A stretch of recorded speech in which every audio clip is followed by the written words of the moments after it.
Halo, pemirsa yang berhati mulia di seluruh Nusantara. Berbagi itu tidak akan membuat kita kekurangan, justru ia mengajarkan kita arti kekayaan yang sesungguhnya. Saya Fain dari CHO Menyapa. Salam bahagia, sehat, dan sukses selalu. Amin. Di episode kali ini kita menyapa saudara Kang Budi Prayitno dengan profesi terapis. Halo. Mari mendengar ceritanya dan sedikit berbagi kebahagiaan. Tetaplah di sini bersama Chow. Saat ini kita akan membahas 4 topik. Ya. 1. Ilmu fotokopi dan cetak biru pikiran sadar. 2. Bahagia. 3. Sukses. 4. Cerita pengalaman narasumber. Ya. Ilmu fotokopi dan cetak biru pikiran sadar. Manusia pada dasarnya memiliki pikiran atau kesadaran sebanyak 3 jenis atau 3 macam. 1. Pikiran sadar. 2. Pikiran intuisi atau pikiran jiwa. 3. Pikiran roh. Pikiran sadar, nih kita sadar. Ya. Juga disebut pikiran fisik. Karena kita punya tubuh fisik. Tubuh fisik ya. Juga disebut pikiran otak. Karena kita punya otak sebagai tempat menyimpan data dan informasi. Juga disebut pikiran masuk akal. Karena ada fotokopi akal di dalam memori otak. Juga disebut pikiran masuk logika. Karena ada logika, fotokopi logika di dalam memori otak. Kelimanya ini sama atau sinonim? Artinya sama ya. Sama ya. Hanya sebutannya berbeda. Nah, pikiran sadar, cara bekerjanya menggunakan 5 atau panca indera sebagai alat fotokopi. Mata untuk melihat, telinga untuk mendengar, hidung untuk mencium, mulut dan lidah untuk berbicara, mengecap dan merasakan, kulit untuk meraba dan merasa. Ya, jadi 5 indera sebagai alat fotokopi. Apabila seseorang menggunakan pikiran sadar atau pikiran fisik, bisa juga disebut biorobot, artinya robot hidup, mesin fotokopi. Pertanyaan sekarang, Kang Budi setuju nggak disebut robot hidup mesin fotokopi? Saya setuju. Setuju ya. Setuju artinya sepakat dan benar. Ya. Jadi benar salah definisinya apa, Kang Budi? Tahu nggak kira-kira benar salah definisinya apa? Saya mengatakan saya robot ini, kita kan diberi semua itu hidangan sama Tuhan kita. Diberi semuanya itu anugerah. Jadi kita matinya dimatikan, hidupnya dihidupkan. Jadi robot kan kita, dan selalu memfotokopi apa-apa yang telah ditentukan sama Tuhan. Itu jadi pelajaran hidup buat diri kita. Kan kita selalu mengingat, memfotokopi terus romantika yang hidup yang telah terjadi di masa lalu. Nah, itu menurut saya. Ya, jadi gini, definisi benar salah ini begini. Benar adalah kamu setuju, salah kamu tidak setuju. Misalnya contohnya ini. Ini bolpen. Ya. Benar kan? Benar, karena bolpen. Setuju. Oke. Saya bilang ini gelas. Nggak setuju. Ya. Makanya salah. Ya. Jadi definisi benar salah, cuma setuju tidak setuju. Ya. Oke.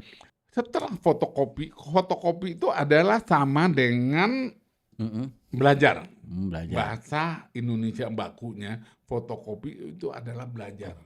Setelah fotokopi akan dilakukan identifikasi. Identifikasi artinya itu memberi nama, memberi label atau tanda atau simbol, lalu dipilah-pilah atau dipilih-pilih menjadi 2 kelompok, yaitu kelompok positif, negatif, benar salah, baik buruk atau baik jelek, yang disebut polaritas atau dualitas. Ini satu hukum dari banyak hukum universal, hukum alam semesta. Nah, polaritas ini adalah hukum pasangan yang berlawanan yang memiliki makna sama-sama baik untuk memahami segala sesuatu. Misalnya, kaya harus ada lawannya miskin. Ya. Sehat harus lawannya Sakit. Ya. Tinggi harus ada lawannya Pendek atau rendah. Ya. Ya. Mana yang lebih baik? Dua-duanya baik. Ya. Ya. Kalau tidak ada lawannya kita nggak bisa paham. Kalau nggak ada sakit kita tahu sehat. nggak bisa ya. Nggak. Kalau nggak ada kurus tahu gemuk nggak? Nggak tahu. Ada. Artinya dua-duanya baik. Kalau ditanya mana yang lebih enak? Oh, yang lebih enak kayak ya, termasuk sehat dan sakit ya. Ya, betul. Oke, ini tentang polaritas.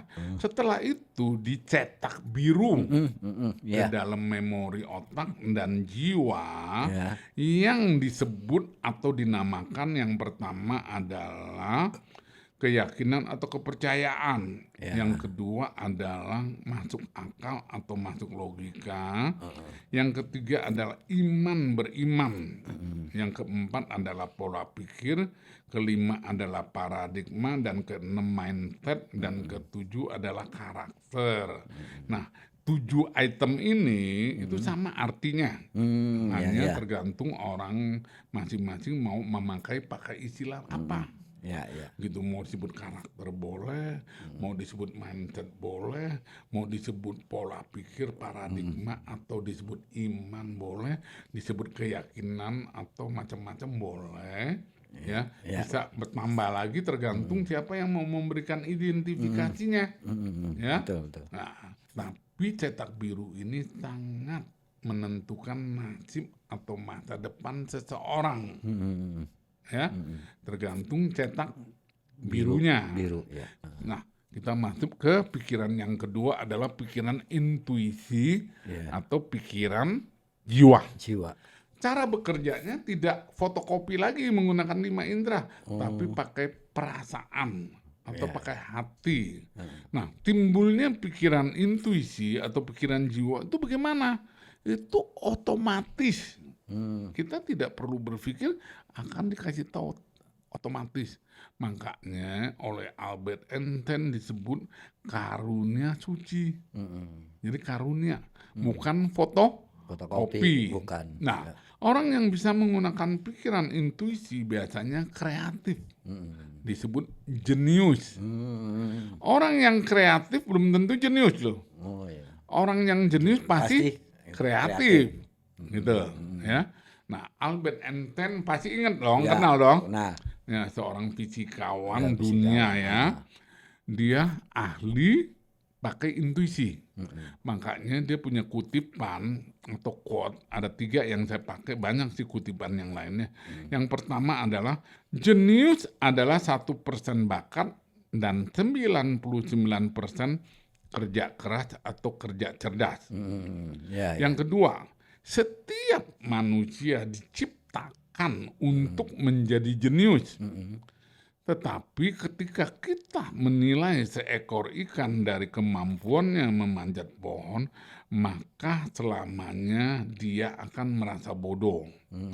Artinya ikan disuruh manjat pohon kira-kira gimana? Nggak bisa. Ya, itu makanya bodoh dia.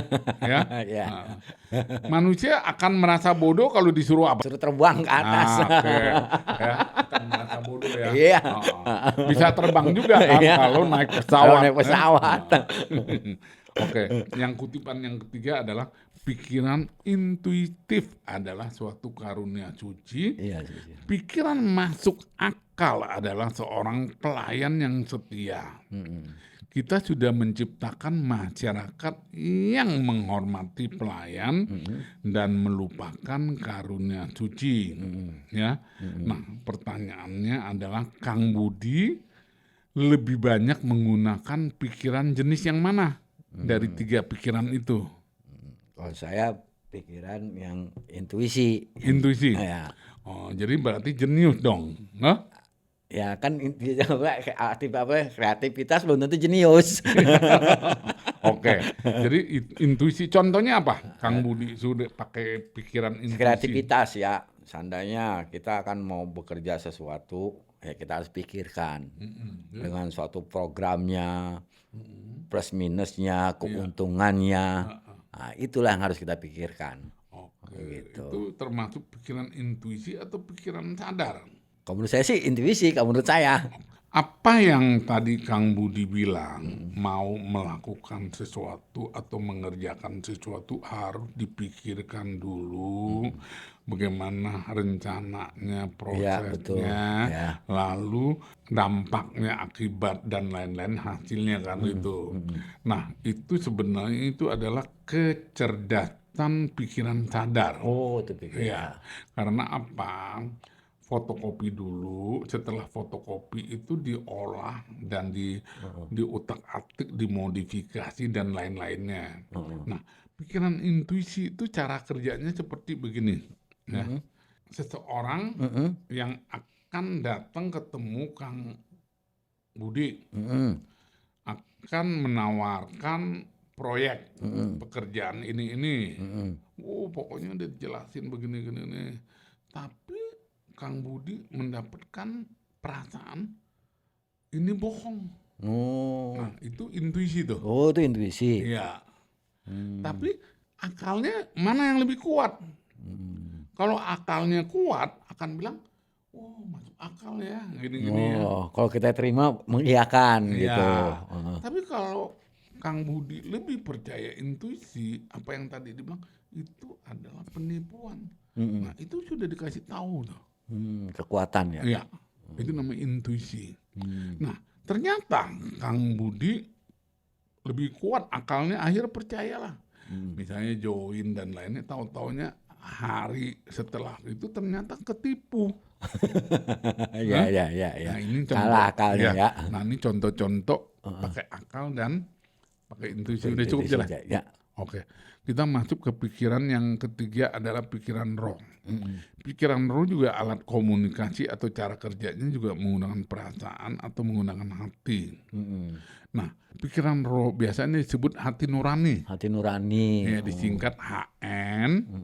Apabila seseorang yang sudah bisa menggunakan pikiran roh, biasanya disebut super jenius.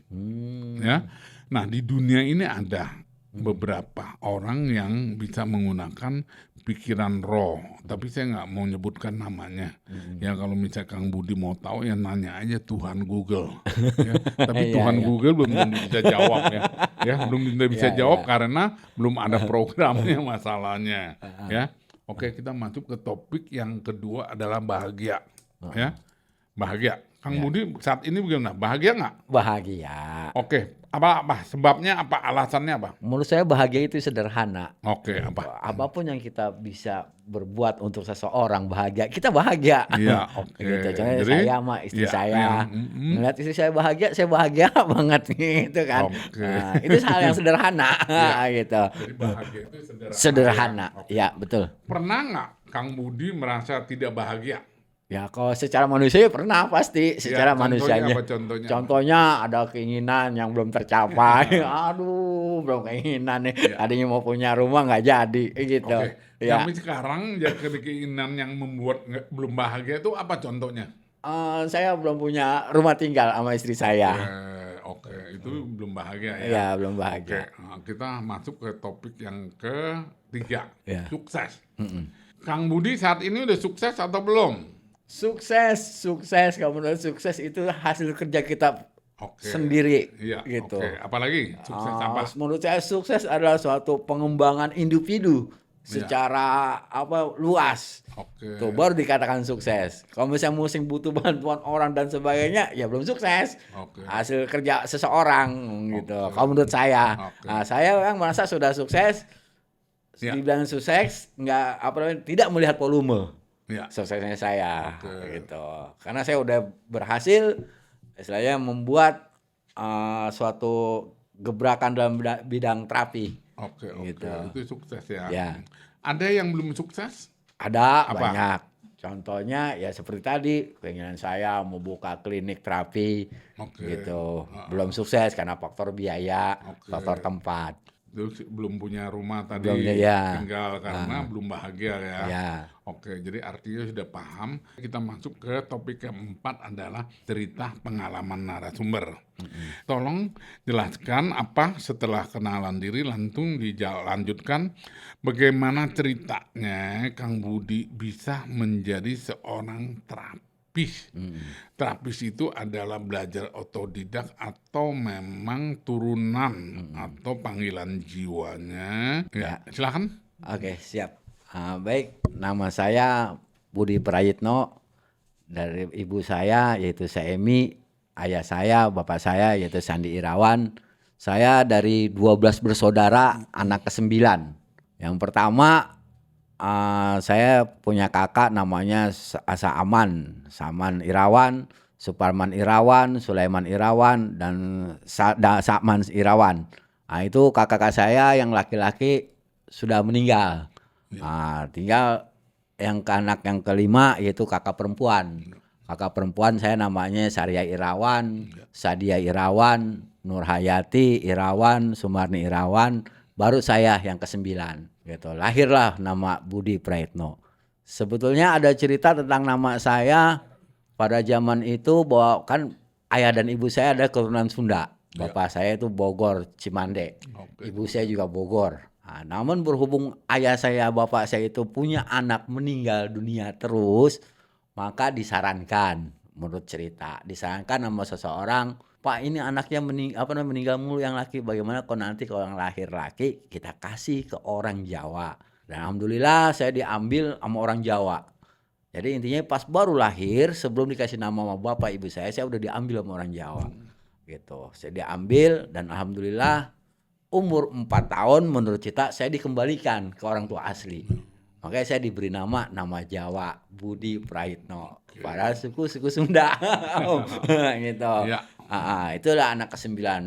Anak ke-10 di bawahan saya pertama 1 perempuan. Lahir lagi laki. Nah, ayah bapak saya punya suatu kekhawatiran yang tinggi. Bagaimana yang laki pertama hidup, yang kedua jangan sampai meninggal lagi. Akhirnya punya orang tua angkat lagi. Itu orang Garut gitu. Makanya diberi nama Agus Sutrisna. Gitu. Lahirlah anak yang ke-11 gitu, yaitu namanya Maulana Yusuf, dia laki juga. Itu harus punya orang tua angkat juga. Menurut cerita. Akhirnya beliau diangkat Maulana Yusuf ini sama orang Banten. Maka namanya Maulana Yusuf, seperti Pangeran Banten, Kesultanan Banten. Yang terakhir yang bontot yaitu wanita atau perempuan. Rata-rata anak-anak perempuan tuh nggak punya ayah angkat. Tapi kalau laki 3 punya ayah angkat semuanya. Tuh laki cuma 3 punya ayah angkat semuanya. Terus bapak saya seorang pedagang, ibu saya hanya ibu rumah tangga.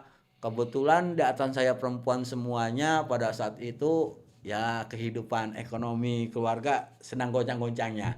Jadi kakak saya itu hanya lulusan sekedar SMP nikah. SMP nikah. Kebetulan saya anak laki-laki pertama, jadilah suatu tulang punggung. Gitu. Sedangkan bapak dan ibu saya meninggal duluan sekitar tahun 2004 gitu. Bapak ibu saya gitu. Bapak saya meninggal di tahun 2009. Jadi saya harus menanggung sekolah. Pada zaman saat itu kan sekolah itu belum ada yang istilah-istilah KJP segala macam. Gimana caranya adik-adik saya ini yang kecil-kecil ini, yang 4 orang ini bisa mencukupi sekolahnya. Di situ saya bekerja. Sambil sekolah saya bekerja, pagi sekolah, siang bekerja. Bahkan sampai saya belajar kebetulan yang disebutnya terapis. Kebetulan bapak saya ini seorang guru silat lah, Cimande gitu, Iya. bisa patah tulang. Walaupun pedagang dia istilahnya guru silat dulunya, Oh, gitu, ya, ya. patah tulang. Akhirnya saya dengan suatu panggilan jiwa juga Iya, bahwa menolong orang itu enak kayaknya iya, iya. sepertinya. Kita membuat suatu kebahagiaan bagi orang yang membutuhkan itu nikmat sekali. Iya, iya. Akhirnya saya belajar terapi, alhamdulillah juga saya dikenalin sama seseorang yang ahli terapi, yaitu di salah satu rumah sakit internasional di Jakarta Timur. Iya. Gitu. Disitulah kita kerjasama kadang-kadang. Gitu, kerjasama di sana, kadang-kadang di rumah sakit, kadang-kadang di kediamannya. Jadi di situ saya terkenal dan alhamdulillah saya bisa menyolakan adik-adik saya sampai lulus SMA semuanya. Gitu, dengan biaya, ya alhamdulillah biaya saya pribadi. Iya, iya. Gitu. Jadi begitu ceritanya. Jadi kehidupan saya menjadi seorang terapi itu sangat, menurut saya sangat mulia ya. Iya. Walaupun tidak saya memberikan suatu hal-hal yang berupa materi, tapi saya juga memberikan pertolongan kepada orang yang membutuhkan. Bisa jelaskan Kang Budi, terapis dalam bentuk apa? Secara detailnya bisa dijelaskan nggak?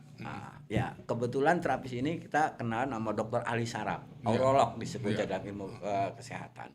Dr. Saraf ini kalau misalnya terapi kan ibaratnya dia mempunyai suatu alat lah kalau di kedokteran yang disebut pemanas, laser segala macam gitu. Kalau saya sistemnya sistem tradisional.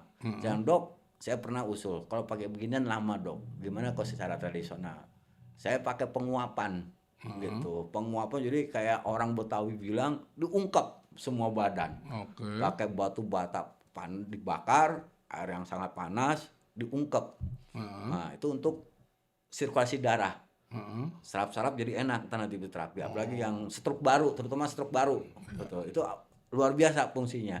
Pakai ramuan juga, mungkin ada daun sirihnya, ada dan sebagainya lah dalam godokan itu. Tapi nggak diminum, diungkep. Gitu. Jadi di suatu ruangan, air bata panas kita taruh, air panas kita taruh, kita tutup biar orangnya semua masuk. Kalau bahasa modern itu sauna sama. Nah, bahasa modern sauna. Cuma kalau sauna kan cuma segitu panasnya. Kalau ini beda, lebih panas. Karena kita pakai metode bata panas, bata yang dibakar yang sangat panasnya luar biasa lah. Terus ditambah dengan rempah-rempah. Rempah-rempah. Kalau sauna enggak ya? Enggak, sauna Cuman enggak. panas aja ya. Betul. Nah, itu terapi itu untuk penyembuhan apa? Pertama dulu ayah saya untuk patah tulang. Setiap yang orang patah tulang pasti digitu sama ayah saya. Pertama. Jadi terapis untuk patah tulang. Akhirnya saya modifikasi sehingga buat saraf itu bisa.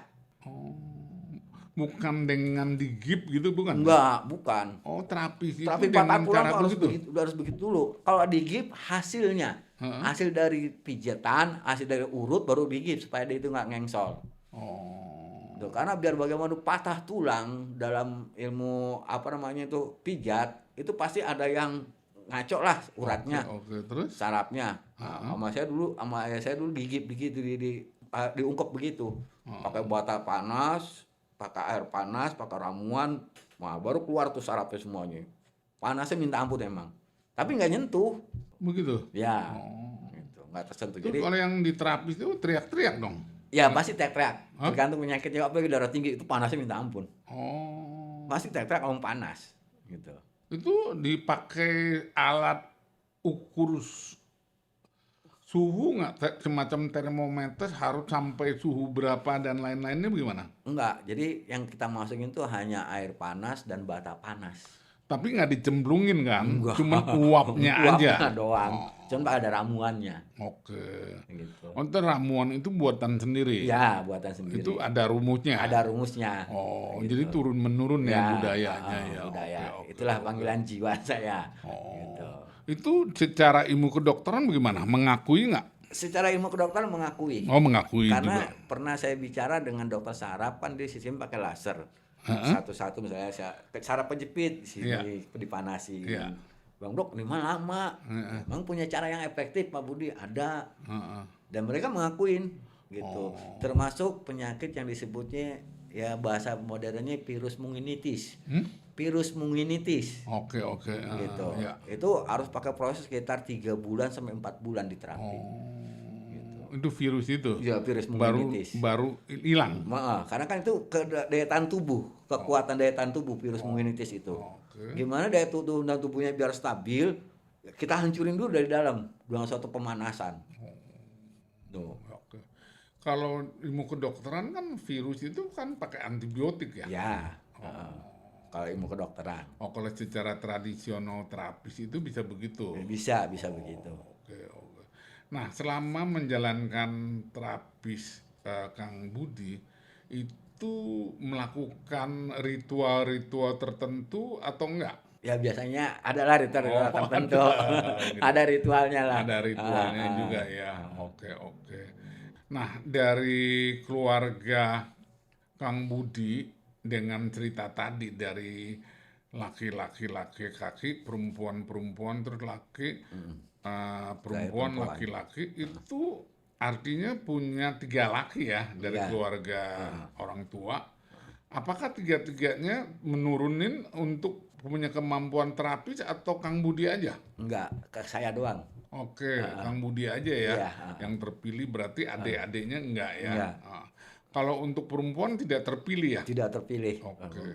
Selama ini Kang Budi udah sempat buka praktek? Udah. Di rumah sakit atau mandiri? Pertama saya buka di rumah sakit. Nah, berhubung internasional ada suatu peraturan tertentu tuh lah bahwa dilarang masuk tidak mempunyai ijazah. Oh, ijazah terapis. Terapis gitu. Itu yang mengeluarkan ijazah terapis itu siapa? Rumah sakit. Oh, rumah sakit. Iya, rumah sakit. Jadi harus ujian dulu. Harus ujian dulu. Kalau saya kan secara otodidak. Dan kebetulan yang benar-benar belajar begini ya begini dengan otodidak dengan orang tua. Begitu. Terus? Akhirnya saya buka sendiri usaha dulu. Buka usaha di Bekasi, buka terapis, alhamdulillah jalan. Sampai sekarang pun ya banyak lah yang suka sering-sering terapis. Gitu. Jadi usaha sendiri juga ya. Gitu. Jadi yang tadi dibilang belum sukses, belum punya usaha sendiri ya untuk terapis gitu. Untuk terapis. Oke. Jadi itu yang menjawab belum sukses ya. Dan juga belum bahagia karena belum punya tempat terapi juga ya. Ya, belum punya sepenuhnya. Nah, ini kan tinggal cetak birunya aja kali ya. Cetak birunya, tinggal dicetak biru, nanti punya tempat usaha, terapinya bisa jalan lagi ya. Gitu. Terus selama terapis yang Kang Budi lakukan ini, itu klien-kliennya sukses? Alhamdulillah sukses. Gitu. Paling yang sangat berkesan seorang pilot, seorang mekanik pesawat. Jadi dia pertama sakit kena meningitis di Cina. Gitu. Kena meningitis di Cina, orang Bekasi di Harapan Indah. Saya dipanggil, dia udah dibawa ke rumah sakit Elizabeth Singapura. Kan semua pilot juga rekomendasi ke sana kan. Gitu.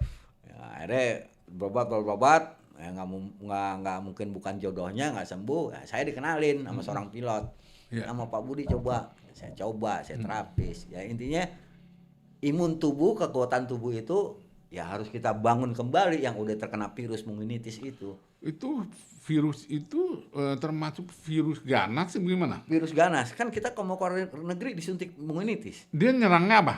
Otak. Oke ya, yang pernah saya dengar kalau orang mau ibadah umroh atau haji harus diimunisasi itu ya? Iya.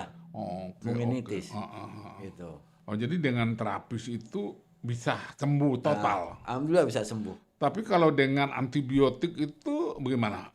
Belum tentu sukses. Belum tentu sukses. Banyak yang mengalami kematian gitu. Banyak. Meningitis maksudnya sentralnya yang diserang kan otak memori. Sehingga dia itu akan lupa dengan keluarga, lupa dengan suatu kegiatan dia. Yang ada bengong aja begitu. Seperti mayat hidup lah.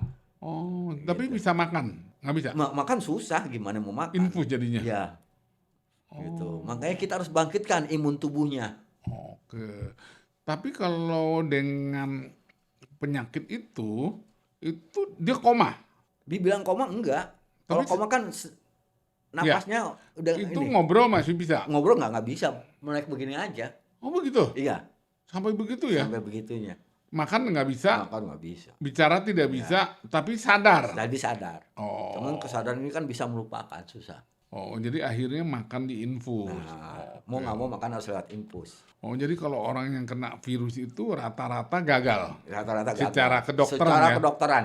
Tapi pasti. Kalau secara terapis Kang Budi sukses. Alhamdulillah masih ada jalan. Jangan berkecil hati gitu. Oke, termasuk pilot yang itu sembuh total. Sembuh total. Sampai Masih sekarang jadi masih pilot? jalan. Masih sekarang.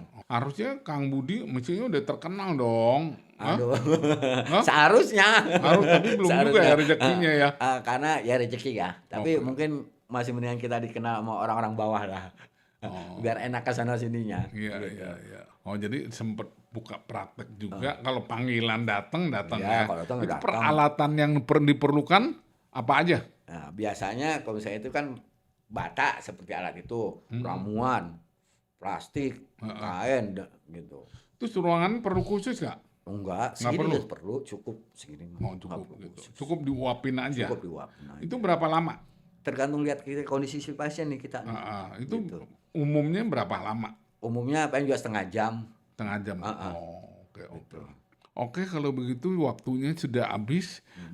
Silakan Kang Budi mau memberikan pesan-pesan kepada terapis yang seprofesi atau pasien yang pernah diterapi berhasil kebetulan menonton Channel Chow ini, atau bagi dokter yang dulu pernah bekerja sama yang mau disampaikan gitu. Pesan apa? Baik, terima kasih Pak.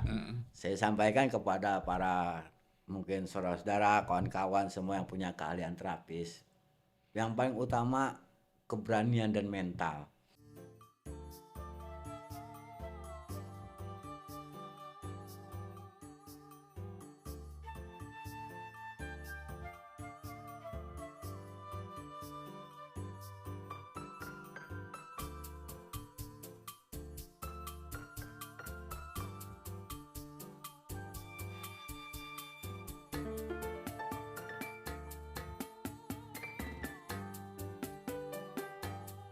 Mental kita berhadapan dengan seseorang jangan sampai kita down.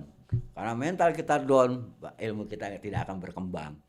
Keahlian kita tidak akan berkembang. Dan terus jangan putus asa, jangan pesimis, maju terus. Sehingga kita bisa dibuktikan dengan bahwa tradisional itu lebih baik dan bisa untuk menjawab semua masalah kesehatan. Dan untuk para dokter, mohon kami para terapis beri kesempatan kami. Saya paham dengan kode etik kedokteran, tapi kami adalah suatu tradisional yang tidak bisa dilupakan dengan kesembuhannya, dengan kehebatannya. Mungkin itu cukup. Oke, baik, terima kasih Kang Budi telah bersedia menjadi narasumber Channel Chow.